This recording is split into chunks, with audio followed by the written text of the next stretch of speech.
Hello guys, welcome back to my YouTube channel.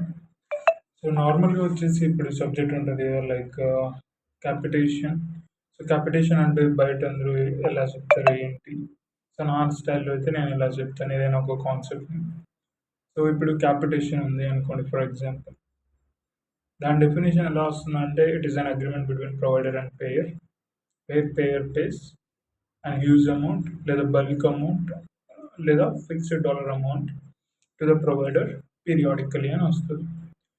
So ఆ definition ఊరికే అలా చదివేసి దాన్ని ఊరికనే అలా ఎక్స్ప్లెయిన్ చేస్తారు. బట్ దాని బ్యాక్గ్రౌండ్లో కొంచెం స్టోరీ ఉంటుంది. ఈ స్టోరీసే మీకు ఆ కాన్సెప్ట్స్ని బాగా గుర్తుపెట్టుకోవడానికి హెల్ప్ చేస్తుంది. సో క్యాపిటేషన్ అంటే ఫర్ ఎగ్జాంపుల్ ఇప్పుడు ఒక క్లినిక్ ఉంది అనుకోండి. క్లినిక్ పర్ డే డాక్టర్ ఒక క్లినిక్లో 20 మంది పేషెంట్ని చూస్తాడు అనుకోండి. సో డాక్టర్ క్లినిక్లో ఒక 20 మెంబర్స్ ఆఫ్ పేషెంట్ని చూస్తాడు అనుకోండి. ఓకే, ఇప్పుడు ఆ 20 మెంబర్స్ ఆఫ్ పేషెంట్స్ ఎవరైతే ఉంటారో వాళ్ళు 15 మెంబర్స్ ఆఫ్ పేషెంట్స్ వచ్చేసి ఒక్క ఇన్సూరెన్స్ వాళ్ళే. లెట్స్ బీసీబీఎస్ అనుకున్నాం. So 15 insurance peoples are 15 patients are from BCBS. So ఒక క్లినిక్ ఉంది. క్లినిక్లో డాక్టర్ రోజుకి 20 మందిని చూస్తాడు. 20 మందిలో 15 మంది ఒకే ఇన్సూరెన్స్ పాలసీ హోల్డర్స్ అనమాట, లైక్ బీసీబీఎస్. సో డాక్టర్ ఏం చేస్తాడు, ప్రతిరోజు 15 క్లైమ్లు ఇన్సూరెన్స్ కంపెనీకు ఇండివిజువల్గా సబ్మిట్ చేస్తాడు. ఇన్సూరెన్స్ కంపెనీ ఏం చేస్తుంది, ఈ 15 క్లైమ్లని ఇండివిజువల్గా క్లైమ్ని ప్రాసెస్ చేసి ఇండివిజువల్గా పేమెంట్ ఇస్తుంది. సో దీన్ని 1 ఇయర్ ఇలా ఇన్సూరెన్స్ కంపెనీ అబ్జర్వ్ చేస్తుంది అనమాట. దీన్ని ట్రెండ్ అంటారు అనమాట. ఏంటి ఆ ట్రెండ్ అంటే, ఆ లాస్ట్ 1 ఇయర్ నుంచి ఎవ్రీడే 15 క్లైమ్స్ బీసీబీఎస్కు ఆ పర్టికులర్ క్లినిక్ నుంచి సబ్మిట్ అవుతూ ఉంటాయి. సో దీంతో ఇప్పుడు పేయర్ ఏం చేస్తాడంటే ఒక ఆఫర్తో వస్తాడు. సో ఇప్పుడు మనం ఇద్దరు ఒక అగ్రిమెంట్ పెట్టుకున్నాం. Let's for example 6 months. 6 monthsకు ఈ అగ్రిమెంట్ ఉంటుంది. నేను 10 లక్షలు ఇస్తాను. ఈ 10 లక్షలు కానీ నీకు ఓకే అనిపిస్తే చెప్పు, అగ్రిమెంట్ చేసుకుందాం. ఈ 10 లక్షలు కానీ అతను ఓకే అని అగ్రిమెంట్ తీసుకున్నాడు అనుకోండి, ఆ అగ్రిమెంట్ని క్యాపిటేషన్ అని పిలుస్తాం.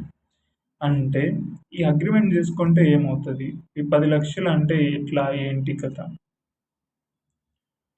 ఈ డాక్టర్ ఎవరైతే ఉన్నారో అతను ఇన్సూరెన్స్ కంపెనీతో కానీ అగ్రిమెంట్ చేసుకుంటే ఆ డైలీ అతను చూసే 15 పేషెంట్స్కు ట్రీట్మెంట్ అయితే ఇవ్వాలి. క్లైమ్స్ని ఇన్సూరెన్స్కు సబ్మిట్ చేయాలి. ఇన్సూరెన్స్ కంపెనీ నువ్వు క్లైమ్ని సబ్మిట్ చేసినప్పుడు దాన్ని ఇండివిజువల్గా ప్రతి ఒక్క క్లైమ్ని ప్రాసెస్ చేసి పేమెంట్ ఇచ్చే బదులు 6 నెలలకు ఒకేసారి 10 లక్షల అమౌంట్ అని ఇచ్చేసి ఉంటుంది. సో నెక్స్ట్ 6 నెలలు ఇన్సూరెన్స్ కంపెనీ ₹1 కూడా పే చేయదు, ఎందుకంటే క్యాపిటేషన్. ఈ 10 లక్షలు ఎప్పుడు ఇస్తుంది, ఫర్ ఎగ్జాంపుల్ ఇప్పుడు మార్నింగ్ అగ్రిమెంట్ అయింది అనుకోండి, ఈవినింగ్ లోపల మన అకౌంట్లోకి 10 లక్షలు పడిపోతాయి. అంటే క్లినిక్ అకౌంట్లోకి 10 లక్షలు పడిపోతాయి. అంటే క్యాపిటేషన్ is nothing but an amount which is paid in advance. అంటే 6 నెలలు కాంట్రాక్ట్ ఏదైతే ఉందో 6 నెలల కాంట్రాక్ట్ ఒక అమౌంట్ స్టార్టింగ్ ఆఫ్ ద డేనే అడ్వాన్స్గా పే చేసేసి ఉంటారు అనమాట, 10 lakhs కూడా. ఇప్పుడు ఫర్ ఎగ్జాంపుల్ ఇప్పుడు ప్రతిరోజు క్లినిక్ 15 మెంబర్స్ బీసీబీఎస్ పేషెంట్స్ వస్తూ ఉంటారు. అది కాస్త 20 అయింది అనుకోండి, అంటే పెరిగిన ఒకవేళ daily 15 members of BCBS patient వచ్చేటోళ్ళు అగ్రిమెంట్లోకి ఎంటర్ అయిన తర్వాత 5 మెంబర్స్ 10 మెంబర్స్ వచ్చేసి చేసినారు అనుకోండి, అగ్రిమెంట్ అయితే క్యాన్సిల్ అవ్వదు. పెరిగితే అది ప్రొవైడరే చూసుకోవాలి, తగ్గితే అది ప్రొవైడర్కే లాభం. So end of the day ఈ అగ్రిమెంట్ అనేది ఒక సర్టెన్ పీరియడ్ ఆఫ్ టైంకి ఉంటుంది. మనం 6 months అనుకున్నాం. సో క్యాపిటేషన్ అనేది agreement between provider and payer, అంటే డాక్టర్ మరియు క్లినిక్ మధ్య డాక్టర్ మరియు ఇన్సూరెన్స్ కంపెనీ మధ్య ఉన్నటువంటి agreement, where payer pays bulk amount లేదా fixed dollar amount. So payer అంటే ఇన్సూరెన్స్ కంపెనీ పే చేస్తుంది ఎంత, ఫిక్స్డ్ డాలర్ అమౌంట్, అది 10 లక్షలు.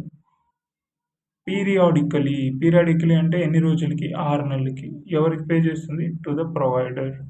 So insurance company 10 lakhs of అమౌంట్ని ఫర్ 6 months డ్యూరేషన్ ఈ అగ్రిమెంట్ని ప్రొవైడర్ ముందు పెడుతుంది.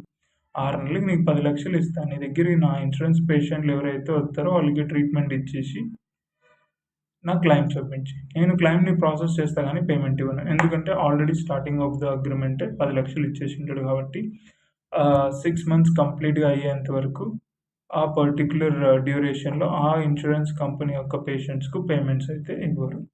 సో, ఈ అగ్రీమెంట్‌ని ప్రొవైడర్ గాని ఒప్పుకుంటే సో, ఆ అగ్రీమెంట్‌నే మనం క్యాపిటేషన్ అని పిలుస్తాం. సో, ఇది క్యాపిటేషన్.